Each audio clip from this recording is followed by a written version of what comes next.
নমস্কার বন্ধুরা, আজ আমি আপনাদের দেখাবো চিকেন কষার রেসিপি। যারা চিকেন পছন্দ করো তাদের কাছে এই রেসিপিটা খুবই পছন্দের হবে।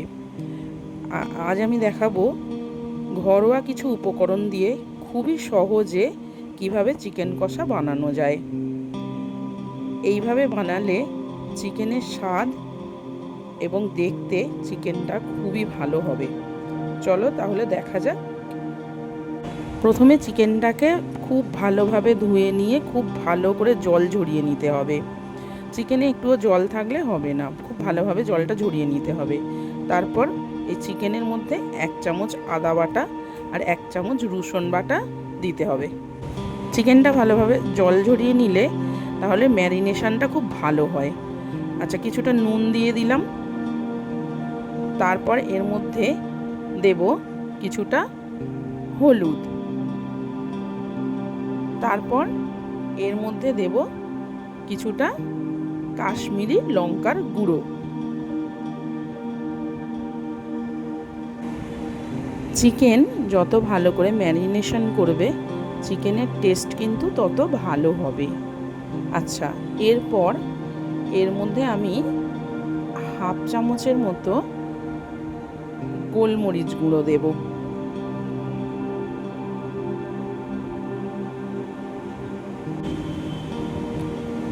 এবার আমি এতে একটা পাতিলেবুর আধখানা পাতিলেবুর রস এর মধ্যে অ্যাড করব। ভালোভাবে নিংড়ে লেবুর রসটা দিয়ে দেবে।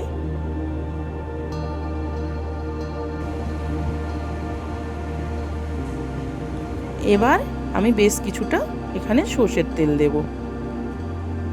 এবার ভালো করে চিকেনটাকে চেপে চেপে ভালো করে মাখতে হবে, যাতে মাংসর মধ্যে মশলাগুলো বেশ ভালোভাবে মাখানো হয়ে যায়। খুব ভালোভাবে চেপে চেপে মাখবে বন্ধুরা। ম্যারিনেশনটা যত ভালো হবে চিকেনের টেস্টটা তত ভালো হয়। হ্যাঁ, আর একটা কথা, লেবুর রসটা দিলে চিকেনের মধ্যে থেকে যে একটা উগ্র স্মেল আসে, সেই স্মেলটা লেবুর রসটা দিলে বা ভিনিগারও দিতে পারো তোমরা, তাহলে সেই স্মেলটা আসবে না। আচ্ছা, এবারে ম্যারিনেশনটা স্মুথ হওয়ার জন্য আমি এখানে 2 চামচ টক দই দিয়ে দেব। এরপর আবার ভালো করে মাখিয়ে নেব চিকেনটা। ভালো করে মাখানো হয়ে গেলে চিকেনটা আমি 30 মিনিটের মতো বা 40 মিনিটের মতো রেস্টে রেখে দেব। এবারে আমরা চিকেনের গ্রেভিটা তৈরি করে নিই।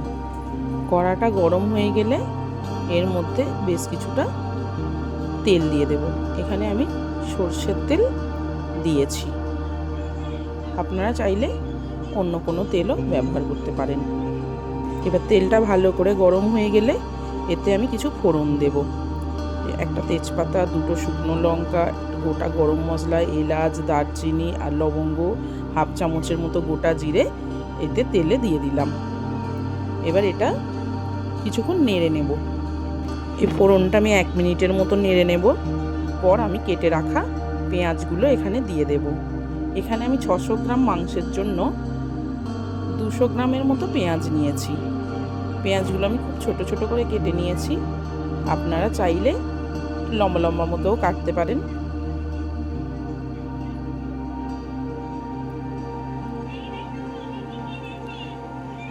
পেঁয়াজগুলো ভালো করে নেড়ে চেড়ে ভেজে নিতে হবে। এই পেঁয়াজে আমি কিছুটা পরিমাণ নুন দেব, সামান্য নুন দিলে পেঁয়াজটা নরম হবে এবং তাড়াতাড়ি ভাজা হয়ে যাবে। দেখো বন্ধুরা, এরকম সোনালি সোনালি মতো করে পেঁয়াজটা ভেজে নিতে হবে। খুব বেশি লাল করব না, খুব বেশি লাল করলে গ্রেভিটা তেতো খেতে লাগবে।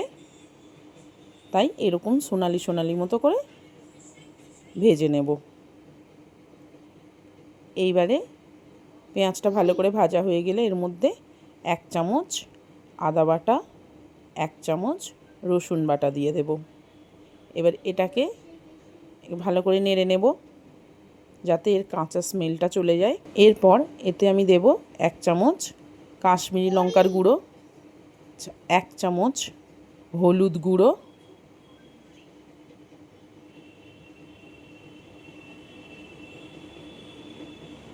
এবার ঝালের জন্য দেব আমি 1 চামচ লঙ্কার গুঁড়ো।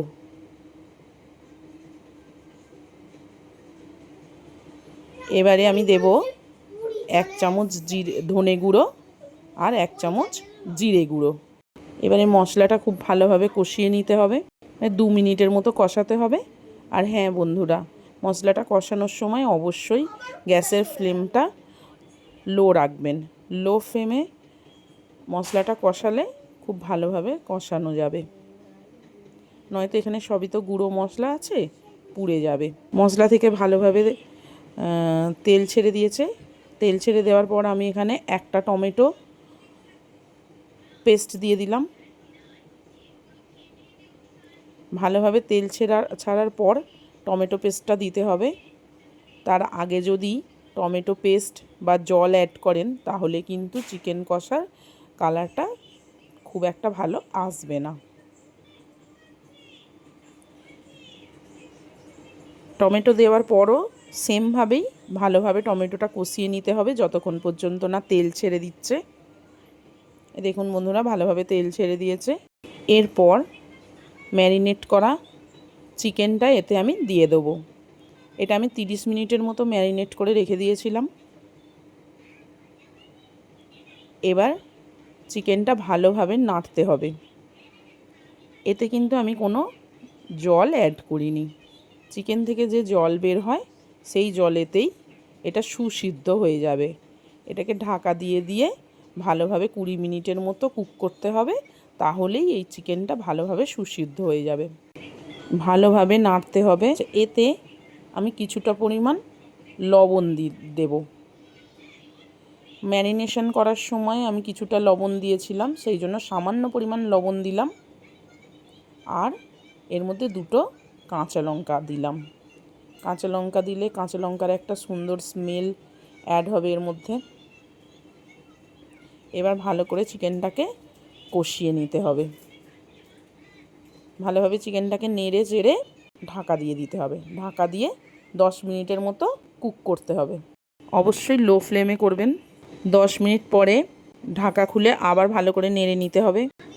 দেখুন বন্ধুরা কতটা জল বেরিয়েছে, আমি কিন্তু কোনো রকম জল অ্যাড করিনি। আর কত সুন্দর কালার এসেছে দেখুন। আমি যেভাবে বললাম এইভাবে স্টেপ বাই স্টেপ করবেন, তাহলে দেখবেন চিকেন কষা খুবই সুস্বাদু হবে এবং তার কালারও খুব সুন্দর হবে। দেখতে পাচ্ছেন বন্ধুরা কত সুন্দর কালার এসেছে। এইভাবে ভালোভাবে কষিয়ে নিতে হবে। যত বেশি কষাবেন তত এর টেস্ট এবং কালার সুন্দর হবে। আর যদি রেসিপিটা ভালো লেগে থাকে তাহলে শেয়ার করে দেবেন। আবার পরবর্তী ব্লগে দেখা হবে আর একটা নতুন রেসিপি নিয়ে।